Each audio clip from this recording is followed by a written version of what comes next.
क्या हुआ जब बांके बिहारी जी की मूर्ति चलने लगी। इस अद्भुत चमत्कार को देखकर मंदिर में मौजूद सभी लोगों के रोंगटे खड़े हो गए। आखिर यह चमत्कार किसके साथ हुआ? कौन है वो भक्त जिसके पीछे बांके बिहारी जी चल पड़े? क्या है बांके बिहारी जी की मूर्ति का रहस्य? जानने के लिए इस वीडियो को बिल्कुल अंत तक देखिएगा। वीडियो शुरू करने से पहले श्री कृष्ण के सच्चे भक्त कमेंट बॉक्स में जय श्री राधे कृष्ण जरूर लिखें। साथ ही इस चैनल को सब्सक्राइब करना बिल्कुल ना भूलें। दोस्तों, मथुरा से करीब 10 किलोमीटर की दूरी पर वृंदावन है। वृंदावन भगवान श्री कृष्ण की क्रीड़ा स्थली है। यहां की कुंज गलियों में भगवान श्री कृष्ण ने तमाम लीलाएं की हैं। इसी वृंदावन के रमण रेती में राधा और कृष्ण का बांके बिहारी मंदिर बना है। इस मंदिर की देश में ही नहीं बल्कि विदेशों में भी काफी मान्यता है। दूर दूर से भक्त यहां आकर बांके बिहारी जी के दर्शन कर उनका आशीर्वाद लेते हैं। दोस्तों, बांके बिहारी मंदिर की स्थापना स्वामी हरिदास जी ने की थी। स्वामी हरिदास जी प्राचीन काल के मशहूर गायक तानसेन के गुरु थे। स्वामी हरिदास जी भगवान श्री कृष्ण के बहुत बड़े भक्त थे।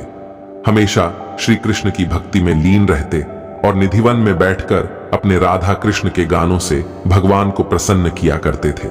उनके संगीतमय भक्ति भाव से भगवान प्रसन्न हो जाते थे और कई बार उनके सामने आ जाया करते थे। हरिदास जी के शिष्य ने एक बार उनसे कहा कि हमें भी भगवान के दर्शन करने हैं, तो कृपा करके हमें भी दर्शन का लाभ लेने दें। हरिदास जी उसके बाद फिर से भक्ति में लीन हो गए और फिर कृष्ण और राधा दोनों ही उनको दर्शन देने के लिए प्रकट हुए। श्री कृष्ण और राधा ने हरिदास जी के संगीत से प्रसन्न होकर उनके पास रहने की इच्छा व्यक्त की।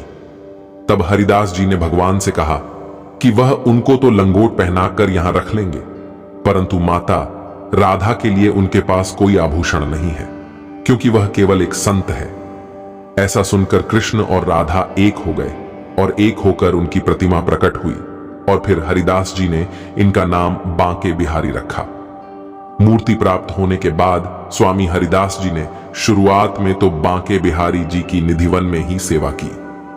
फिर जब मंदिर का निर्माण कार्य संपन्न हो गया, तब उनको मंदिर में आम जनता के दर्शन के लिए स्थापित कर दिया गया। बांके बिहारी राधा कृष्ण का विग्रह यानी कि सम्मिलित रूप है।